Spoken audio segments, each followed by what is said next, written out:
नमस्कार. हाय. काही समजत नाही तुम्हाला नमस्कार करायचा का हाय करायचा. कारण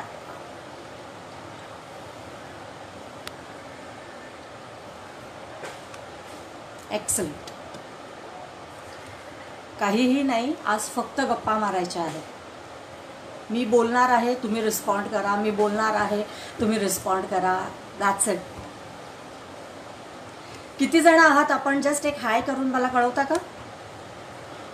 मला इथं भाग्येशचा हॅलो दिसतो आहे. अजून आहात का? कारण गप्पा मारायच्या आहेत. जास्ती लोक असतील तेव्हा गप्पा चांगल्या रंगू शकतात.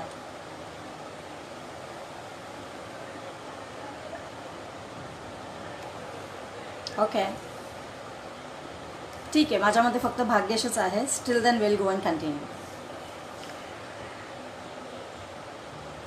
साधारणपणे एक गोष्ट लक्षात येते किंवा मला तुमच्याकडनं काही अपेक्षा आहेत. तुम्हाला मला नोट करून कळवायचं आहे, किंबहुना कमेंटमध्ये एक कमेंट करा की यशस्वी लोकांची नावं. Please name some successful people. I'll give you 30 seconds. 30 seconds in the comment box. Please write the successful people. Name the successful people. Come on, 30 seconds, big time.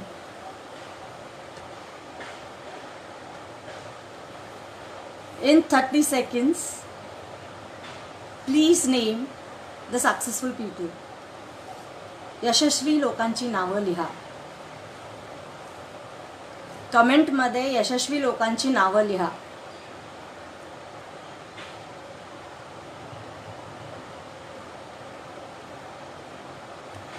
Come on. Hello, hi, all okay, but then यशस्वी लोकांची नावं लिहा. तर चल आपण गप्पा मारणार आहोत आणि गप्पांमध्ये लेट अस गो अहेड.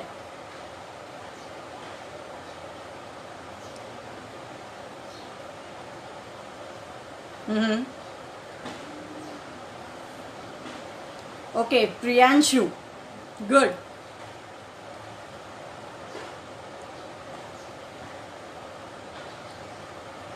जेव्हा आपण यश कॅल्क्युलेट करतो किंवा यशस्वी लोकांची नावं लिहितो तेव्हा कोणाची नावं येतील? कारण तुमच्याशी मी गप्पा मारण्याचा प्रयत्न करते. तुमच्याकडनं अजून रिस्पॉन्स अपेक्षित आहे. तुम्ही लिहून मला टाईप करून कळवावं असं मला वाटतं आहे. कारण त्याच्याशिवाय आपल्या ह्या गप्पा रंगणार नाही किंवा सेशन मला पुढे नेता पण येणार नाही आहे. तरी देखील आपण पुढे जाऊयात. यश हे आपल्यावरती असतं, त्यामुळे प्रथम तर यश कोणाचं असतं ते स्वतःचं असतं. मी असं बऱ्याच सेशन्समध्ये ऑब्झर्व केलेलं आहे की मोठमोठ्या लोकांची की जे जास्त पॉप्युलर आहेत, ज्यांनी वेगवेगळ्या प्रकारचं कॉन्ट्रीब्युशन आपल्या ह्या जगासाठी केलेलं आहे, अशा लोकांची नावं साधारणपणे येतात. पण स्वतःचं नाव मात्र येणं ही खूप कमी लोक आपल्या स्वतःकडे लक्ष देतात. आणि त्याचं कारणं पण विविध आहे. एक किस्सा सांगते, कारण किस्से आणि गोष्टी ह्याच गोष्टी मी तुमच्याशी आज बोलणार आहे. आता बघा, सगळे टेक सॅव्ही झालेले आहेत. एक व्यक्तीचा मृत्यू होतो आणि तो चित्रगुप्ताकडे जातो. आता चित्रगुप्ताच्या इथं काय होतं,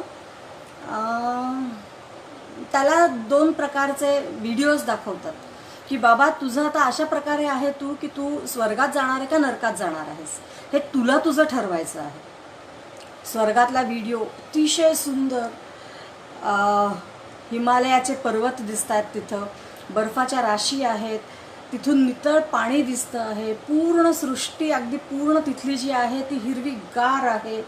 कातळावरती अतिशय सुरेख नक्षी त्या हिरव्या ह्यांनी केलेली आहे आणि काही ऋषीमुनी तिथं तप करतायत. फलहार त्यांच्या पुढे अतिशय सुंदर प्रकारे मांडला गेलेला आहे. आणि हे सगळं होत असताना देव येत आहेत, त्यांच्याबरोबर त्यांचा सगळा लवाजमा येतो आहे. सगळे लोक त्यांना आदबिनी नमस्कार करतात, जो काही रिस्पेक्ट आहे तो सगळा तिथं दाखवण्यात येतो आहे. हा असं सगळं त्यांनी एक वर्णन एका व्हिडिओमध्ये चित्रगुप्तानी त्या मेलेल्या माणसाला दाखवलं. मेलेल्या माणसाला सांगितलं की हे बघ, हे किती सुंदर आहे, तू एवढं पुण्य केलेलं आहेस की तू निश्चितपणे तू स्वर्गात जायला पाहिजे. मग आता काय? तो म्हणतो ठीक आहे, पण म्हणे जाण्यापूर्वी दुसरा नरकाचा पण व्हिडिओ आम्हाला दाखवा ना, म्हणे काय आहे बघूयात. तिथं गेल्यानंतर असं बघितलं की छान मैफिल जमली आहे, खूप हास्यविनोद चाललेले आहेत, पत्त्यांचा डाव चाललेला आहे, छानपैकी अन्न वेगवेगळ्या प्रकारचं ठेवलेलं आहे, तळलेलं वगैरे छान. त्याच्यानंतर लोक सोमरसाचा आस्वाद घेत आहेत. त्याच्यानंतर तिथं असं दाखवलेलं आहे की काही अप्सरा नाचत आहेत, काही व्यक्ती तिथं नृत्याचा आविष्कार तिथं होत आहे. हे असं सगळं बघितलं आणि मग त्याला चॉईस दिला की आपल्याला जायचं आहे कुठे, स्वर्गात जायचं आहे का नरकात. हा जो व्यक्ती होता तो म्हणाला, आई शपथ, एवढं आपण सगळं छान काम केलं आहे, एवढा देवदेव केलेला आहे आणि परत जाऊन देवदेव करायचा. आपण काय करू, आपण स्वर्गापेक्षा नरकाचा चॉईस घेऊयात, पत्ते तर खेळून बघूयात, आयुष्यात जे काही केलं नाही आहे. अरे आपण थोडं काहीतरी तर बघूयात, कसं असतं ते नृत्य, जरा छानपैकी खाऊन पिऊन पाहूयात काय आहे आयुष्य. आणि हे सगळं होत असताना तो चूज करतो मी नरकात जायचं. चित्रगुप्त त्याला 4 वेळा सांगतो, अरे नीट विचार कर, एवढं पुण्य केलं आहे, स्वर्गात जा, मला मात्र नरकात जायचं. आता हे सगळं होत असताना काय झालं, नरकात जातो. नरकात तो जसा एंट्री घेतो तसा ताबडतोब तिथले लोक रक्षक त्याला धरतात घट्ट, आणि घट्ट धरून त्याला उकळत्या तेलाच्या कढईत टाप तळून काढतात. तो बाहेर होतो, हे नव्हतं पाहिलं, हे नव्हतं पाहिलं म्हणे, हे काय, हे असं असं थोडी चालतंय. तिथून त्याला साखळदंडाला बांधतात, भिंतीत पुरतात, हत्तीखाली. तो म्हणतो हे सगळं मी इमॅजिनच नव्हतं केलं. अरे तुम्ही किती सुंदर तिथं पत्ते खेळता आहेत, तुम्ही छानपैकी आस्वाद घेताय नृत्याचा, हे सगळं दाखवलेलं असताना हा काय प्रकार आहे. आणि हे पाहताना तो जेवटी चित्रगुप्ताकडे पळत पळत येतो. चित्रगुप्त म्हणतो, मी तुला सांगितलं होतं, तू कशाला नरकात गेला. अरे ती आमची ॲडव्हर्टिजमेंट होती व नरकाची. नरकाची ॲडव्हर्टिजमेंट इतकी उत्तमपणे त्यांनी सादर केली की आपण लोक टेम्प्ट झालो दुसऱ्या कुठेतरी, दुसऱ्या एखाद्या गोष्टीला एन्डॉर्स करायला, एखादी गोष्ट दुसरीकडे आपल्याला वळवायला. आपलं मन, आपली कॉन्सेप्ट, आपला जो विचार आहे तो ह्या ॲडव्हर्टिजमेंटमध्ये पूर्णतः बदलला. अतिशय सोहळा आणि उत्तम असलेला माणूस देखील या गोष्टीचा बळी पडला. विचार तुम्हाला करायचा आहे की नक्की स्वर्ग आणि नरक कसा आहे. त्यामुळे तुम्हाला स्वतःमध्ये जाण्याची आवश्यकता आहे. आजची तर किस्सा तुम्हाला माहिती आहे, कोविड-19, कुठेही बाहेर हालू शकत नाही आहोत आपण घरामध्येच आहोत. आपण बाहेर जर जाऊ शकत नाही तर मग आपण आत का येत नाही, आपण स्वतःमध्ये स्वतःला का डोकवत नाही. आज आपण तेवढंच करणार आहोत. आज आपण स्वतःमध्ये डोकवणार आहोत आणि बघूयात आपण स्वतःमध्ये डोकवल्यानंतर आपल्याला कसा फायदा होत होते. आणि कोविड-19, आता आपण एसीचा विचार करूयात. एसीचा विचाराच्या दृष्टिकोनातून आपल्याला ह्या गोष्टी करायच्यात. आता एसी काय आहे. आता ह्या टर्म्स आधी होत्या, आधी एडी आणि बीसी, बिफोर करोना आणि आफ्टर करोना. आता ह्या एसी आणि बीसी ह्या टर्म्स होणार आहेत, कारण पूर्ण इकॉनॉमी बदलली जाणार आहे, प्रत्येक दृष्टिकोन बदलला जाणार आहे. काही इंडस्ट्रीज पूर्णतः झोपणार आहेत आणि काही टरटरून फुलणार आहेत, मोठ्या होणार आहेत. आणि ह्या सगळ्या गोष्टी कशा होणार आहेत ह्याचा अंदाज आपल्याला घेणं आवश्यक आहे. मग आता हे सगळं चालू असताना आपण काय केलं पाहिजे किंवा कशा दृष्टिकोनातून आपण त्याच्या पुढे सामोरे गेलं पाहिजे, तर ते आपण पाहूयात. थोडक्यात, बाहेर जाता येत नाही आहे आपल्याला घराच्या, तर आपण स्वतःमध्ये आत शिरून पाहूयात. माझ्या मते आपल्या प्रत्येकाला टाईप करता येतं आहे का कमेंटमध्ये? प्लीज मला हो की नाही अंगठा दाखवा. तर हो असेल तर अंगठा दाखवा. कमेंटमध्ये टाईप करता येतं आहे का अंगठा दाखवा सगळ्यांना.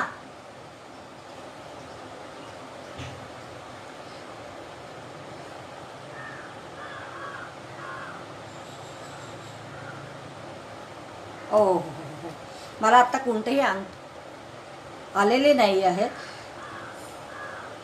Okay, Bhagyesh can comment. अजून कोणाकोणाला कमेंट करता येत आहे? प्लीज अंगठे दाखवा.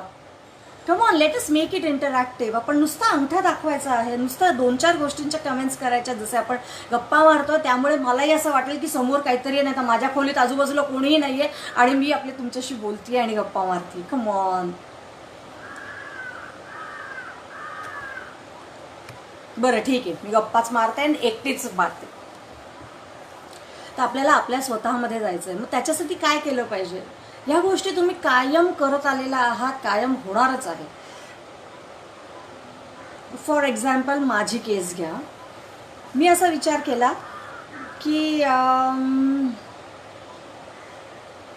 मला स्वतःला पुढे जाऊन, आता ही इंडस्ट्री तर बदलत चाललेली आहे, माझं प्रोफेशन हे मला सोडून द्यावं असं वाटतं आणि मला असं वाटतं की मी एक खूप मोठी मॉडेल व्हावी.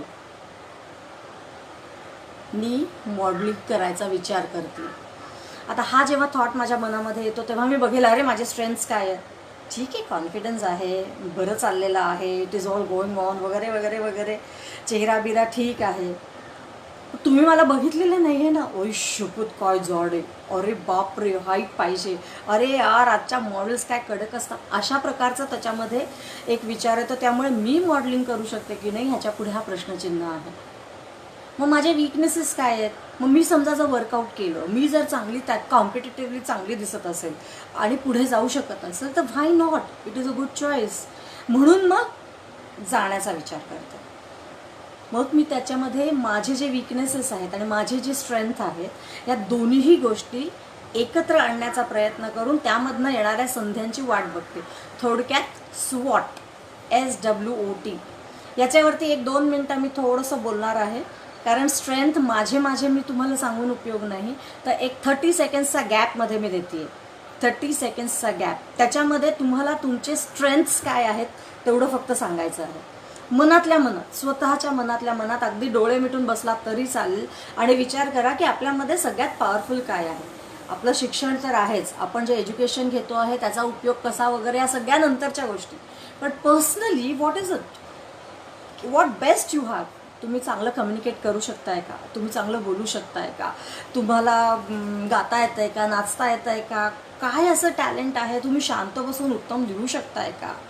तुमच्यामधलं कोणतं मन असं सांगतंय की नाही हे केलंच पाहिजे, हे कोणत्या गोष्टी अशा आहेत की ज्या आपल्याला प्रॉब्लेममध्ये येऊ शकतात. असं सगळ्या गोष्टीचे स्ट्रेंथ जे आहेत त्याचा विचार करा. 30 सेकंड्स डोळे मिटून, आणि ते झाल्यानंतर सायमल्टेनियसली सिमिलर लाईन्सवरती मी किती चिडचिड करतो, घराच्या बाहेर जाऊ शकत नाही आहे, काय करायला पाहिजे बरं, आळस भरला नुसता आळस, आजचं काम उद्यावर ढकलण्यामध्ये आता उस्ताद झालेलो आहे.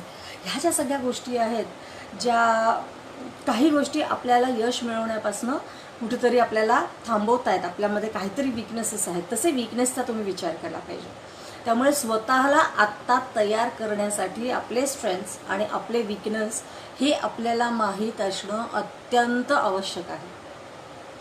जसं आत्तापूर्वी आणि तुम्ही एवढ्या आधीच्याही सेशन्समध्ये ऐकलं आहे की कोविड-19 नंतर काय तर बऱ्याच इंडस्ट्रीज बदलणार आहेत. मग त्या दृष्टिकोनातून तुम्हाला संधी कुठे आहे, I am not in expert की तुम्हाला ही गोष्ट मी तुमच्यासाठी सांगू शकेल की संधी तुम्हाला कुठे कुठे आहेत. काही इंडस्ट्रीजची नावं नक्कीच सांगेल, पण कुठे संधी आहे आणि असं काय आहे की जे तुम्हाला थांबवतं आहे, अडवतं आहे या गोष्टींपासून. त्याच्यामुळे संधी आणि कुठे बाहेर खेचलं जातं या दोन्ही गोष्टींचा म्हणजे स्वॉट हा एक आपल्याला ॲनालिसिस आत्ता स्वतः वेगळ्या दृष्टिकोनातून करणं हे आवश्यक आहे. What is post that.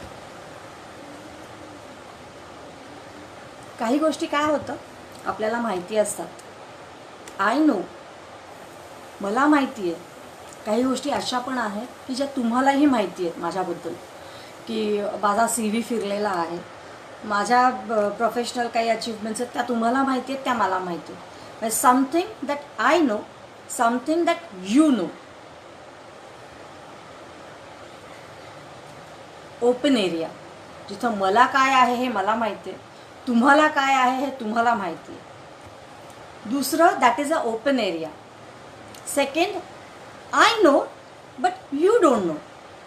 काही गोष्टी मला माहिती आहेत पण त्या तुम्हाला माहिती नाही आहेत. अशा कोणत्या गोष्टी आहेत? That is a private area, की माझ्या पर्सनल गोष्टी आहेत. It is private. I know but you don't know.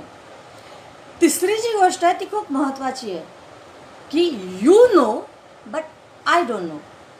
माझ्याबद्दलच असलेल्या काही गोष्टी ह्या तुम्हाला माहिती आहेत, पण मला माहिती नाही. सगळ्यात डेंजर एरिया, की मलाच माझ्याबद्दल एखादी गोष्ट माहिती नाही. मला किती मार्क मिळालेत मला माहिती नाही, पण अख्ख्या क्लासला माहिती आहे.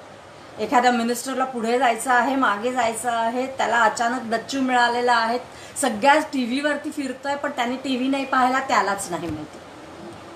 कित्येक अशा गोष्टी आहेत की ज्या आपल्याबद्दल लोक काय बोलतायत, मी खूप चांगला आहे, मी खूप वाईट आहे, माझ्याबद्दल तुझ्याबद्दल असं बोलतात, हे नंतर कधीतरी कळतं. But you don't know but they know. म्हणजे I don't know but you know it, somebody else knows it. That is a blind area. लक्षात घ्या, 3 एरियाज आपण बघितले. वन इज ओपन एरिया, जिथं I know and you know. दुसरा जो आहे that is private area, where in I know but you don't know.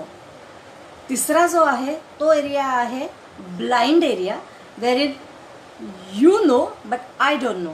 आणि fourth जो एरिया आहे सगळ्यात महत्त्वाचा, वेर इन आय डोंट नो आणि यू डोंट नो. अचानकपणे कोणाला तरी सूर गवसतो. ऑल ऑफ अ सडन जेव्हा आपण काहीतरी होतं आणि युरेकासारखं एखादी मिळते, आपल्याला समजतं आपल्याला काहीतरी झालेलं आहे, त्याच्यामुळे एखादी अंधारात पूर्णतः असलेली गोष्ट ही उजेडात येते. आणि आता या कोविड-19च्या संदर्भामध्ये अशाच गोष्टी बऱ्यापैकी ज्या अंधारात आहेत त्या सगळ्या उजेडात येणार आहेत. कोणामध्ये? तर स्वतःमधल्या. मग हे कधी होईल शक्य? When is it possible? When you will think over it. Thought process ही सगळ्यात महत्त्वाची आहे. एक सीड, एक thought which is going to change your life. कारण एक विचार बदलल्यावरती आपले बिलीफ्स, आपला विश्वास बदलतो, आपल्या ॲक्टिव्हिटीज बदलतात, आपल्या ॲक्शन्स बदलतात, आपले एक्सपेक्टेशन्स बदलतात, आपलं बिहेवियर बदलतं. थोडक्यात काय, तर आपलं लाईफ बदलतं. असंच एक लाईफ बदलणारी एक स्टोरी तुम्हाला सांगते. अतिशय महत्त्वाची आहे, खूप इम्पॉर्टंट आहे आणि ह्या संदर्भामध्ये ही तुम्ही खूप जोपासली पाहिजे, लक्षात ठेवली पाहिजे. स्टोरी जरी छोटी असली, मजेदार असली, तरी पण ऐकून घ्यायला मजा येईल. एक बाई असते, प्रचंड पोट दुखत असतं, रोज रडत असते. काय झालं काय झालं काय झालं? तर काहीही नाही, माझं पोट दुखतंय, माझ्या पोटात साप आहे, हे एवढंच ती फक्त म्हणते. माझं पोट दुखतंय, माझ्या पोटात साप आहे.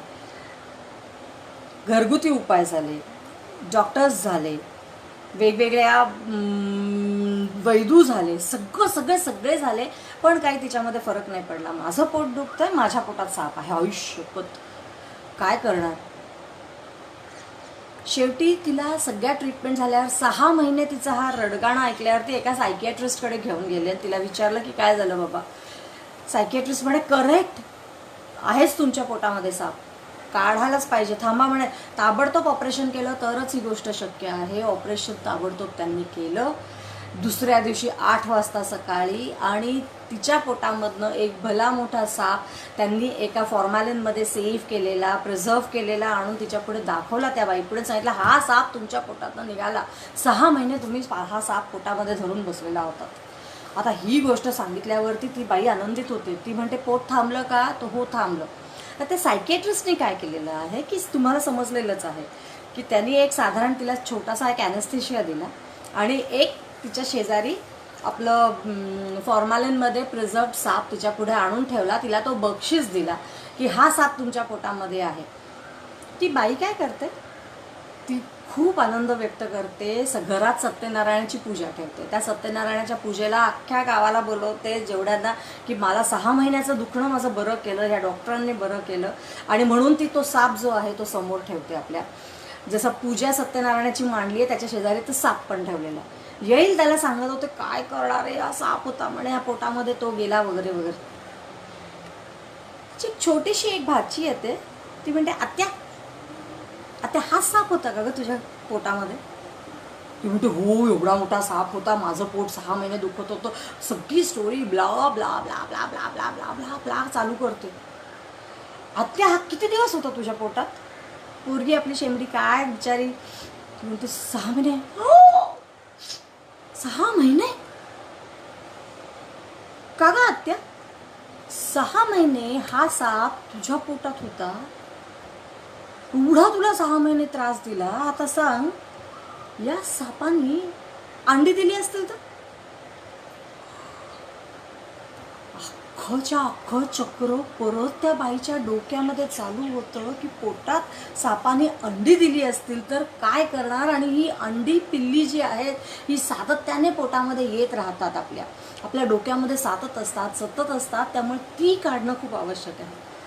आता हे करोना हाही एक मोठा साप आहे जो आपण कैक काळ आपल्या पोटामध्ये ठेवणार आहोत. आणि त्याच्यानंतर त्याची येणारी अंडी पिल्ली आहेत ती जास्त जखमा देणारी आहे. त्यामुळे तुम्ही सावध राहा. तुम्ही स्वतः स्वॉट करून, तुमचे ब्लाइंड एरियाज आयडेंटिफाय करून, तुमच्यामध्ये अचानकपणे एखादी आयडिया आलेली जी आहे, डार्क एरियामधनं ओपन एरियामध्ये आलेल्या आयडियाला जास्तीत जास्त उत्तम प्रकारे न्याय देऊन पुढे सामोरं जाणं हे खूप महत्त्वाचं आहे. बरेच किस्से आहेत, काही किस्से, कारण किस्से सांगणं ह्याच्याशिवाय मला म्हणजे त्याच्याशिवाय मजा पण येत नाही. एक आमचे स्नेही होते. आता तुम्ही लक्षात घ्या, हे ऐकणं खूप आवश्यक आहे. साधा किस्सा असला, रोजच्या जीवनातला असला तरी देखील महत्त्वाचा आहे. आमचे जे स्नेही होते त्यांच्याकडे मी गेले होते पहिल्यांदा होते. आणि त्यांच्याकडे मी सकाळी गेले. म्हटलं आता सकाळी 9 वाजता आपण पोहोचतोय, आपण छानपैकी काहीतरी खाऊया, नाश्ता विष्टा करू त्यांच्याकडनं, आणि त्याच्यानंतर माझ्या कामाला जाऊयात. तिथं मग येताना परत त्यांना भेटूयात. असं सगळा तो प्लॅन ठरला होता. त्याप्रमाणे त्यांच्याकडे गेले तर उशीर झाला होता. उशीर झाला म्हणून जाऊयात परत. तर ते जे होते ते म्हणाले की त्यांच्या बायकोला, अगं जरा चहा टाक. म्हटलं चला चहा तरी आपल्याला म्हणजे पटकन घेऊयात आणि निघूयात. 15 मिनटं झाले, 20 मिनटं झाले, ही पठ्ठी काही केल्या चहा देईना मला. 3दा-4दा रिमाइंडर्स गेले तरी पण चहा काही माझ्यापर्यंत पोहोचला नाही. आता चहा का येत नाहीये. शेवटी म्हटलं आपल्याला उशीर झालाय, आपण जाऊयात, चहा आपण हा नंतर पाहूया. नेक्स्ट सेशन माझं जेव्हा होतं तेव्हा मी त्यांच्याकडे परत जायलाच लागलं, कारण ते माझे मेन नोडल एजंट होते की ज्यांच्याकडनं मी पुढे जाणार होते. त्यांच्याकडे गेलं. अगदी जायच्या आधी फक्त एक गोष्ट केली. जायच्या आधी मी व्यवस्थित नाश्ता केला होता, चहा केला होता आणि मग त्याच्याकडे गेले होते. थोडक्यात काय की मला त्यांच्याकडनं आलेल्या अनुभवावरनं जे शिकले होते तो अनुभवाची शिदोरी घेऊन मी त्यांच्याकडे गेले. तिथं गेल्यावरती ओव्हर टुगेदर पिक्चर वेगळं. व्यवस्थित ढोकळा, समोसा, चहा, पोहे काय जे असेल तो भरगच्च नाश्ता तिथं होता. चहा, कॉफी, दूध, कोल्ड्रिंकपासनं सगळं तिथं अवेलेबल होतं. काय हवं नाही ते अचानक म्हणजे माझ्यासाठी तर एक वेगळाच अनुभव होता. अरे आपण ह्याच्याकडे गेलो आणि ह्याच्याकडे एवढं सगळं, बायको काय झालं काय, रागवलेला दिसतोय होते. थोड्या वेळाने त्याची बायको आली. मी जेव्हा निघत होते तेव्हा मला म्हणे, धनश्री 1 मिनिट थांब. म्हटलं काय? म्हणे मागच्या वेळेला तुला चिडचिड झाली असेल, राग आला असेल, म्हणे की तू का बरं हे नाही केलेलं आहेस, का बरं नाही आवडत आहे तुला, किंवा का बरं मी नाही केलं. असं कारण खूप सोपं होतं गं. म्हणे माझ्याकडे त्या दिवशी दूध लावायला आलेला नव्हता, माझ्या घरातला चहा आणि साखर या 3ही गोष्टी संपल्या होत्या. तू पहिल्यांदा आलेली होती. तू पहिल्यांदा आली असल्यामुळे मला काही समजत नव्हतं की मी कशा पद्धतीने बोलावं, म्हणून मी पुढे नाही आले. आज मात्र धीर आला म्हणून तुला हे सांगते.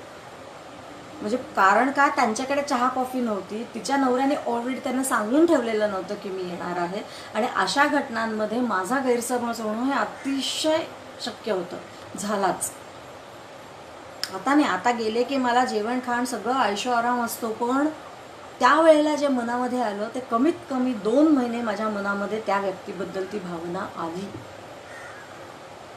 ही गोष्ट कुठेतरी आपण लक्षात घेतली पाहिजे की एखादी व्यक्ती जर आपल्याशी एक्स प्रकारे वागत असेल, त्याचा अर्थ आपण स्वतः लावण्यापेक्षा आपण त्या वागण्यामागचं जर कारण शोधून काढलं ना, तर आपल्याला पुढे जाण्यासाठी आपल्याला त्याचा फायदा घेता नक्कीच येईल.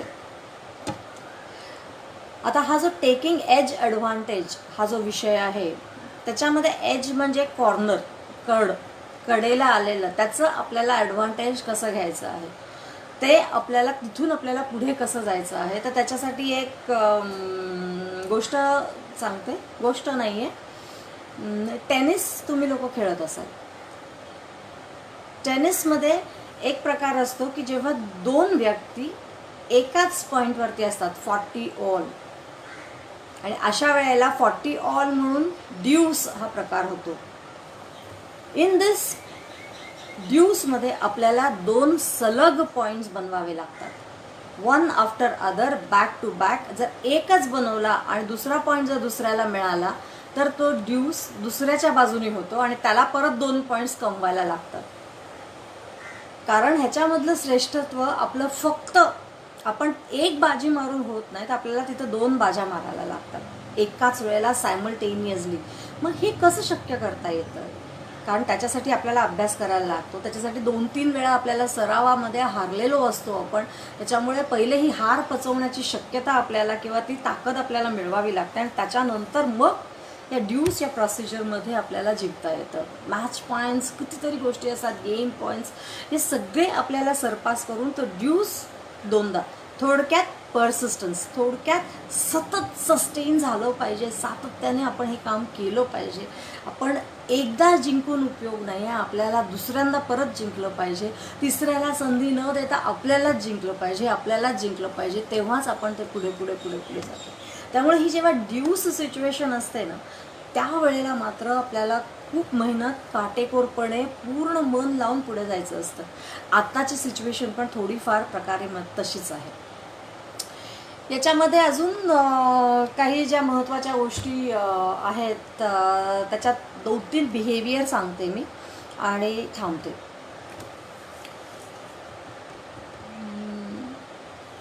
ड्यूस हा एक वेगळा भाग झाला, पण ह्याच्यामध्ये माणसं खूप महत्त्वाची असतात. प्रत्येकाला माणसं जपणं हे खूप आवश्यक असतं. कारण when you are taking an advantage, we need people who will support us. Who will support us? मग आता आपले ग्रुप बघा आजूबाजूला आणि विचार करा काय काय आहे त्या ग्रुपमध्ये, किती जण आहेत, कसे आहेत, काय काय करतायत. तर आपण साधारण हे बघा, एखादी व्यक्ती असते आपल्या ग्रुपमध्ये जी आपल्याला सारखी आपली, नाही गो, मला असं नाही रे बाबा, असं नाही, हे नाही हो, न हे काय, हे असंच केलं पाहिजे, याच्यात काय मजा नाही आहे. सारखी म्याव म्याव म्याव म्याव म्याव म्याव म्याव म्याव मांजरीच्या भूमिकेमध्ये असते ती. मांजर इज व्हेरी मच कनेक्टेड, की जी स्वतः एकदम शांत राहते, गुपचूप असते, हळू दबक्या पावलाने येत असते, स्वतःच्या बाबतीत सतत म्याव म्याव कुरकुर कुरकुर कुरकुर कुरकुर करते आणि पुढे जाते. ॲज अगेन्स्ट एक असा ॲनिमलच्या बाबतीत सांगते की जो येते व्यक्ती ती नुसतं मला पहा आणि फुलं पहा, अगदी तोऱ्यात येते, 2 तो हे असतात, अगदी शिंग आल्यासारखं, पण तो शिंग नाही आहे, ते मोर असतो तो, की सारखं मला बघा, मी असा, मी तसा, मी असा, फक्त स्वतःच्या बढाया मारण्यामध्ये आणि स्वतःवरती फुलं उधळून घेण्यामध्ये त्या व्यक्तीला अत्यानंद मिळत असतो. ज्याला आपण पिकॉक टेंडन्सी म्हणतो, की फक्त मी अँड मी ओनली. हे असेही लोक तुमच्या पुढे, म्हणजे सतत स्वतःची कुरकुर करणारे मांजरी असतील तर स्वतःच्या तोऱ्यामध्ये राहणारे हे मोरपड असतात. सरडा तर अगदी कॉमन आहे की जो सातत्याने रंग बदलतो. पण एक गोष्ट लक्षात ठेवा, सरड्याची अतिशय उत्तम गोष्ट आहे की आजूबाजूच्या वातावरणाप्रमाणे तो स्वतःला ब्लेंड करतो. सरडा जो आहे ते त्याचा हा गुण जास्त महत्त्वाचा आणि जास्त पॉझिटिव्ह आहे.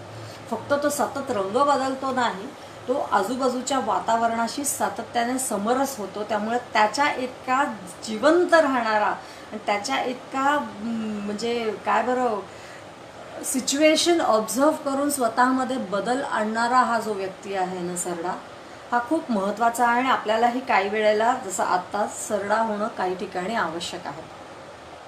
काही पॉर्क्युपाईन साळिंदर सतत त्याचे काटे टोचत असतात आपल्याला, पण तो व्यक्ती चांगला असतो, पण हात लावायला गेलं की टोचलंच, हात लावायला गेलं की टोचलं.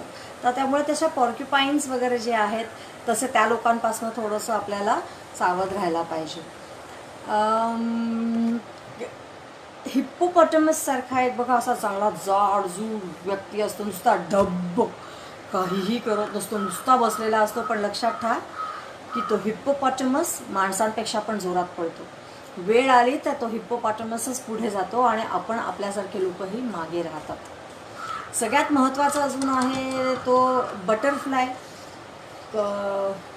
तुम्ही एक बघितलं का की फुलपाखरू जे आहे ते कायम अतिशय टॉक्सिक अशा झाडांवर आपली अंडी घालतो. फुलपाखरातलं अंड्यातनं जेव्हा ते लार्वे बाहेर येतात तेव्हा ते तो टॉक्सिक सबस्टन्स ते खात खात मोठे होतात. त्याच्यामुळे त्यांच्या अंगाला त्यांच्या पूर्ण त्या बॉडीमध्ये टॉक्सिक एक सेन्स आणि तो वास निघून जातो. फुलपाखरू मोठं झाल्यावरती त्याच्यावरती ॲनिमल्स अटॅक नाही करत, कारण त्यांचे ते दे आर नॉट पॅलेटेबल, त्यांना टेस्टच नसते, इतके ते टॉक्सिसिटीमध्ये ते वाढलेले असतात. त्याच्यामुळे पुढचं आयुष्य आपल्या मुलाबाळांचं चांगलं व्हावं म्हणून ते बटरफ्लाय टॉक्सिक गोष्टी लहान मुलांना आधीच खाऊ घालतात. त्यामुळे तो खूप महत्त्वाचा भाग आहे. त्याच्यानंतर एक विंचू असतो, शांत बसलेला असतो, दडून कुठेतरी बाहेर येतो, नांगी काढतो, नांगी मारतो, विष कुठेतरी कालवत असतो. अशी काही लोक आपल्या आजूबाजूला आपल्याला त्या प्राण्यांच्या माध्यमामधून आपल्याला दिसत असतात. कुत्रा असतो, कुत्रा लॉयल्टी त्याचा एकच गुण आहे, तो लॉयल असतो, पण तो एकाशीच लॉयल असतो. त्यामुळे बाकीचे जे असतात ना त्यांचं काय, आणि दुसरं त्याची शेपुटी कायम वाकडी असते. त्यामुळे कुत्रा कितीही ऑनेस्ट किंवा माणसाळलेला प्राणी असला तरी देखील त्याला काही प्रॉब्लेम्स असू शकतात. ह्या सगळ्या गोष्टींचा आपण अभ्यास केला पाहिजे. आपल्या आजूबाजूला कोण कसे लोक आहेत, आपण कोणत्या पद्धतीने स्वतःमध्ये चेंजेस आणू शकतो ते बघितलं पाहिजे. आपल्याकडे काही स्टोरीज ज्या सांगितल्या त्याच्या माध्यमामधनं ॲडव्हर्टिजमेंटला किंवा समोर असलेल्या गोष्टींना बळी न पडता आपल्यामध्ये स्वतःमध्ये डोकावून आपल्याला जे काही उत्तम आहे ते घेणं ते आपण पाहिलं पाहिजे. त्याच्यानंतर ड्यूस इन टेनिस, परसिस्टंट, सातत्याने आपल्याला पुढे जाणं हे खूप इम्पॉर्टंट आहे. ह्या गोष्टी अतिशय महत्त्वाच्या आहेत, हे तुम्ही जाणून घेतलं पाहिजे. त्या स्नेकच्या स्टोरीमधनं अंडी पिल्ली जी आहेत आपल्या पोटामध्ये, डोक्यामध्ये कोणाच्याही विषयी जर असतील मनामध्ये एखादी कटुता तर ती कृपया काढून टाका, कारण हे सगळ्यात जास्त त्रास देणारे आहेत. ती अंडी पिल्ली बाहेर जाणं हे आवश्यक आहे. बरेचदा सरड्याची भूमिका घेणं पण खूप महत्त्वाचं आहे. आपण आत्ता पण साधारणपणे आपण त्या करोनाला घाबरून घरामध्ये थांबलेलो आहोत, बसलेलो आहोत, जेणेकरून आपल्यापर्यंत तो पोहोचू नये. जो काही शक्य होईल तो माणूस करतोच आहे. त्यामुळे कॅमोफ्लाज खूप इम्पॉर्टंट आहे. जे आहे त्या वातावरणामध्ये मिसळून राहण्याची जी टेंडन्सी सरड्याची आहे ती आपण सगळ्यांनी अगदी प्रामाणिकपणे एक्सेप्ट केली पाहिजे. भाग्येश आणि तुमच्या सगळ्या टीमचं खूप खूप मी कौतुक करते की या काळामध्ये पण आपण काही लोकांना बोलवून त्यांच्याशी गप्पा मारण्याचा हा एक खूप मोठा छान घाट घातलेला आहे. आनंद खूप झाला आहे तुम्हाला सगळ्यांशी तुमच्या संपर्कामध्ये येऊन, आणि पुन्हा भेटीचा योग निश्चितपणे येईल. Thank you so much.